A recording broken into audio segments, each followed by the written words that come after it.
Nah, sekarang kita akan melangkah ke soal bagian B untuk nomor 1. Pada soal bagian B nomor 1, Anda diminta untuk menentukan gelombang medan magnet yang bersesuaian.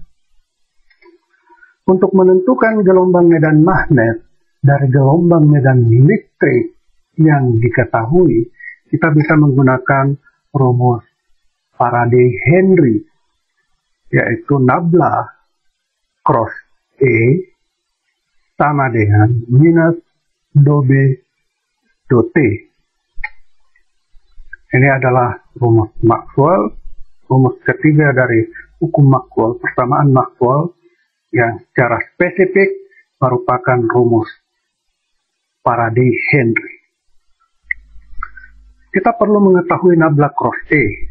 Nabla cross E bisa kita tentukan dengan menggunakan matriks jika Anda tidak mengingat rumusnya. X topi, Y topi, Z topi, dodo X, dodo Y, dodo Z, EX, EY, EZ. Sama dengan, pertama kita tentukan komponen arah sumbu X, kita tutup kolom pertama baris pertama, sehingga yang kelihatan adalah do SZ, do X, do Y, do SZ, do Y, kurang do EY, do Z, dikurang. Sekarang kita tutup baris pertama kolom kedua untuk komponen arah sumbu Y. Kita akan peroleh do EZ, do X, kurang do EX, do Z. Ditambah, kita tutup baris pertama kolom ketiga untuk menentukan komponen arah sumbu Z. Kita akan peroleh do EY, do X, dikurang do EX, do Y. Inilah nabla cross E. Dalam soal, kita diberitahu bahwa EX sama dengan 0, komponen medan listrik dalam arah sumbu Y sama dengan 0,5 cosinus 4 pi kali 10 pangkat 7 dikali dengan T kurang X per K, dan komponen medan listrik dalam arah sumbu Z sama dengan 0,5 sin 4 pi kali 10 pangkat 7 kali T dikurang X per C. Nah, coba kita perhatikan nabla cross E. Nabla cross E terdiri atas komponen vektor X, yaitu do SZ do Y dikurang do EY do Z. Komponennya dalam arah sumbu minus Y adalah do SZ do X dikurang do EX do Z. Dan komponennya dalam arah sumbu Z adalah do EY do X dikurang do EX do Y. Medan listrik kita dalam arah sumbu X sama dengan 0. Jadi tidak ada perubahan medan listrik dalam arah sumbu X karena medan listriknya sama dengan 0. Sehingga di sini sama dengan 0, do EX do Z, sini sama dengan 0, do EX do Y. Tidak ada perubahan medan listrik dalam arah sumbu X.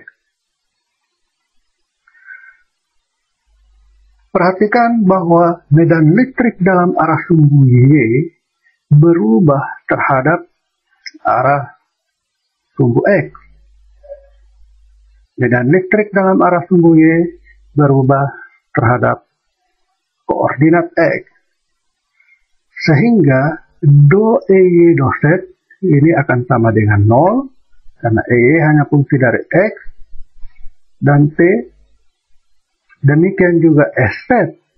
SZ ini adalah fungsi dari sumbu X saja, sehingga do EZ do Y ini sama dengan 0.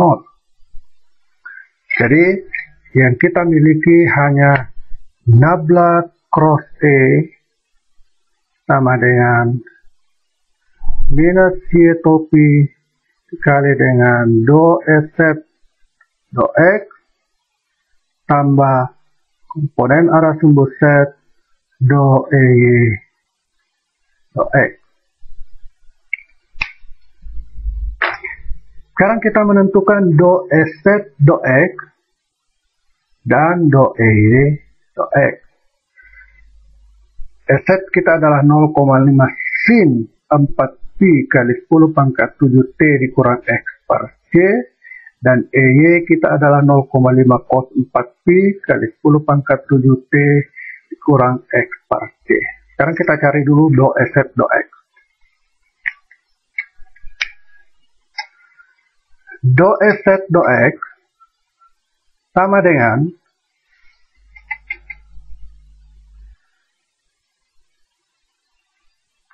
E set kita adalah 0,5 sin 4pi kali 10 pangkat 7 dikali T dikurang X per C.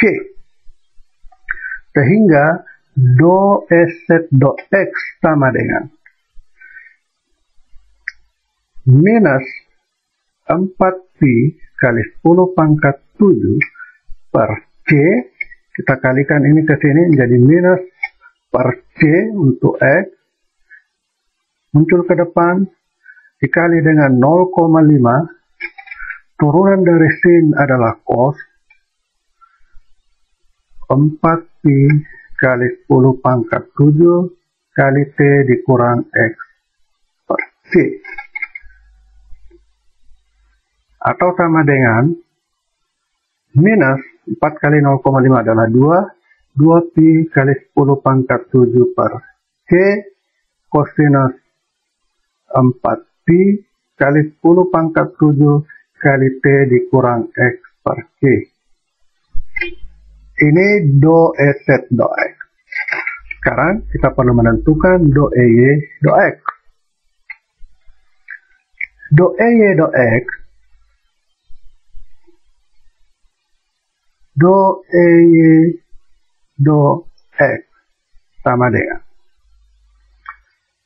nilai E Y kita adalah 0,5, jadi E Y sama dengan 0,5 cos 4pi kali 10 pangkat 7 kali T dikurang X per C.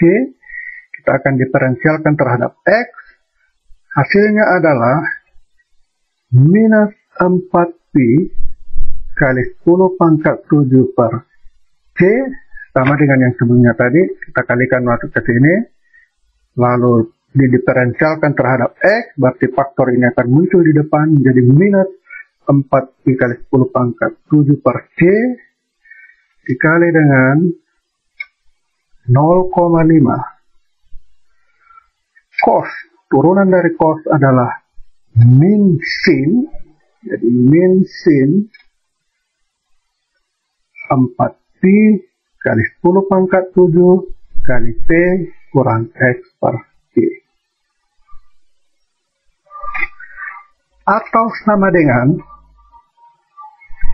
minus, jadi positif 4pi kali 10 pangkat 7 per C kali dengan 0,5, jadi 4 kali 0,5 jadi 2 di sini, saya langsung tulis 2, hasil kali dari 4 kali 0,5 sin 4pi kali 10 pangkat 7 kali T dikurang X per C.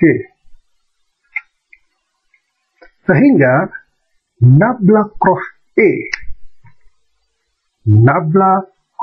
E sama dengan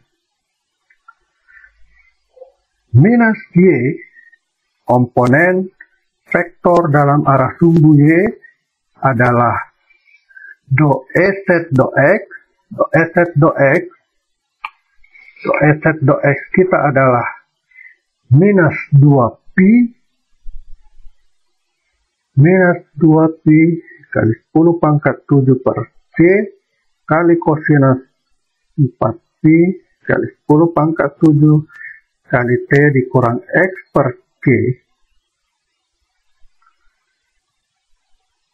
ditambah komponen arah sumbu set kita adalah do EY do X. Komponen arah sumbu set do EY do X. Do EY do X-nya tidak lain adalah ini tadi 2pi per C kali 10 pangkat 7 sin 4pi kali 10 pangkat 7 T per T kurang X per C.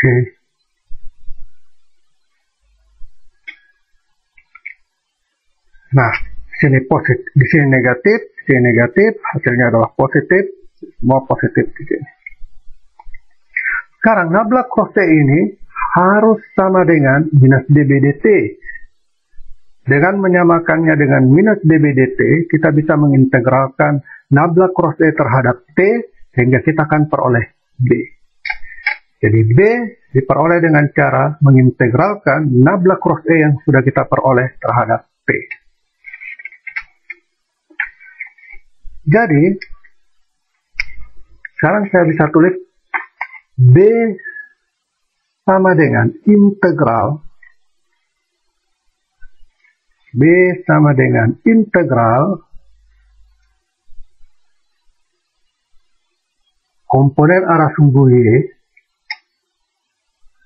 2pi kali 10 pangkat 7 per C cos 4pi kali 10 pangkat 7 kali T dikurang X per C dt ditambah integral komponen arah sumbu set 2pi kali 10 pangkat 7 per C sin 4pi kali 10 pangkat 7 T kurang X per C dt.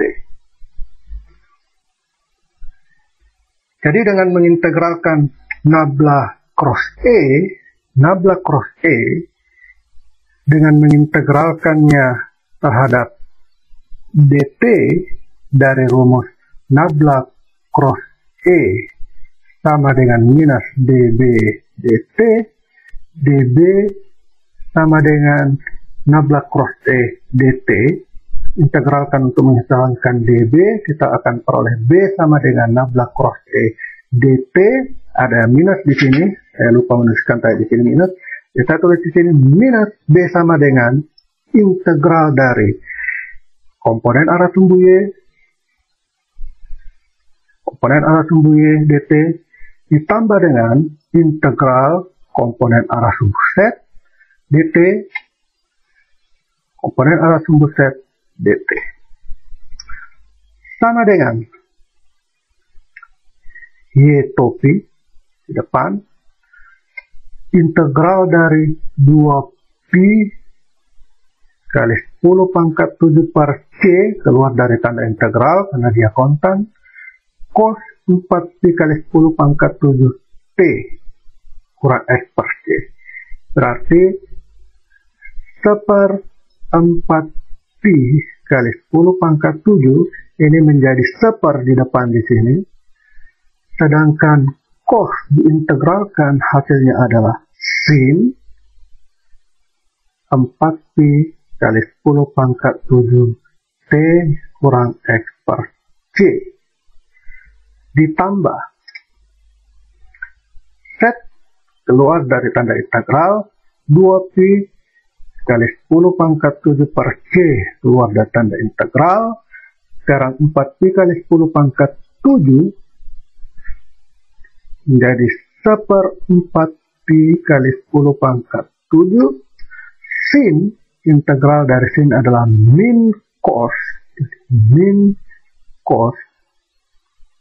4pi kali 10 pangkat 7 T kurang X per C. Karena di sini ada negatif, jadi saya ubah dia menjadi B positif sama dengan, saya kali ini menjadi negatif, minus Y topi 2pi kali 10 pangkat 7 dibagi dengan 4pi kali 10 pangkat minus 7, pi mati, Ini 2 mati, di sini tinggal 2 di bawah. 10 pangkat 7 mati, di sini 10 pangkat 7 mati. Hasilnya adalah 1/2C sin 4pi kali 10 pangkat 7 kali T dikurang X per C. Sini plus, ingat tadi ada negatif di sini dan saya ulang jadi positif, berarti di sini saya akan kali menjadi negatif. Jadi min set topi 2pi kali 10 pangkat 7, di sini 4pi kali 10 pangkat 7, seperti yang sebelumnya ini. Saya akan peroleh 1/2C cos, di sini ada negatif, ini jadi negatif di sini, saya kalikan dengan negatif, jadi positif di sini, cos 4pi kali 10 pangkat 7 dikali T dikurang X per G. Inilah komponen medan magnet. Sehingga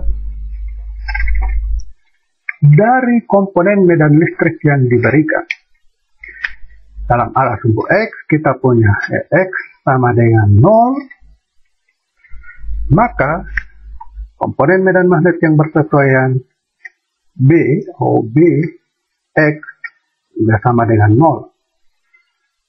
Perhatikan di sini, B sama dengan minus Y topi tambah Z topi.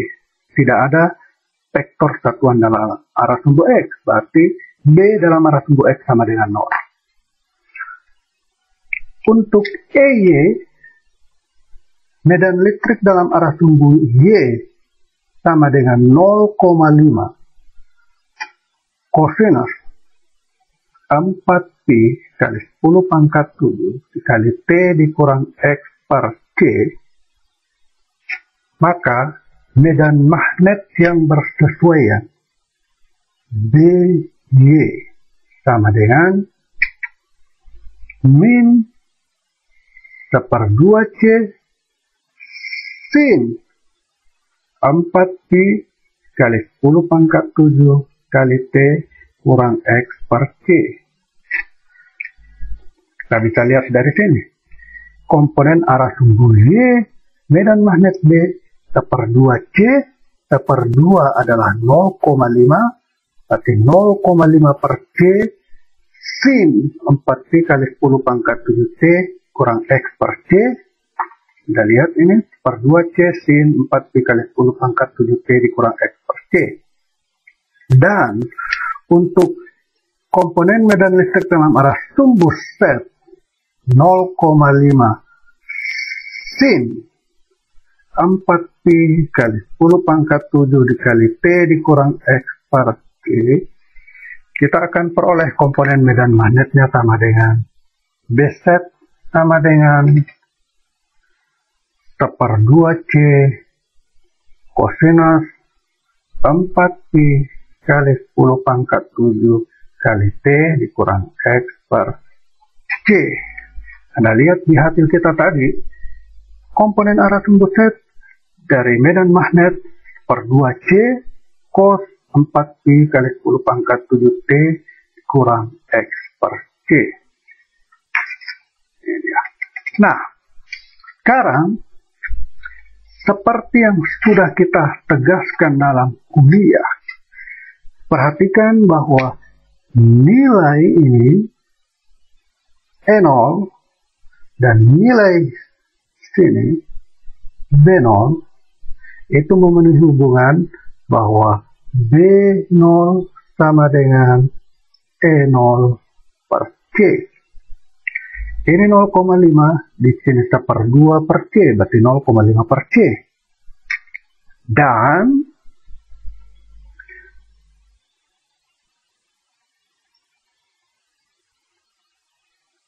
untuk komponen medan listrik dalam arah sumbu Y, ini akan menghasilkan medan magnet yang tegak lurus dalam arah sumbu Y ini.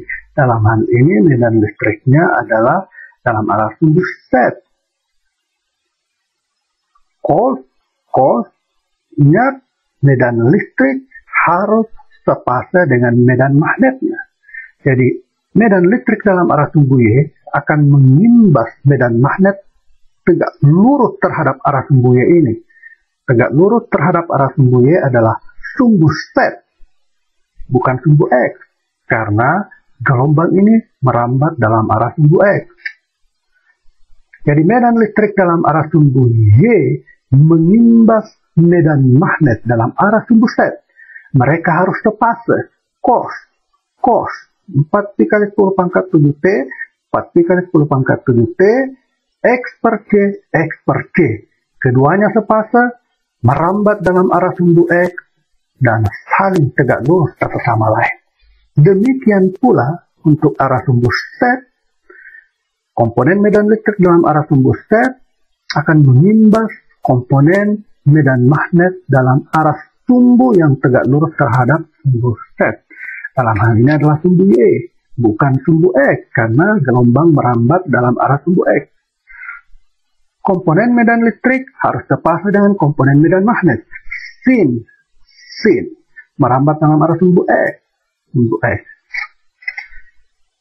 Jadi, komponen medan magnet yang bersesuaian dengan gelombang medan listrik yang diberikan pada kita adalah ini.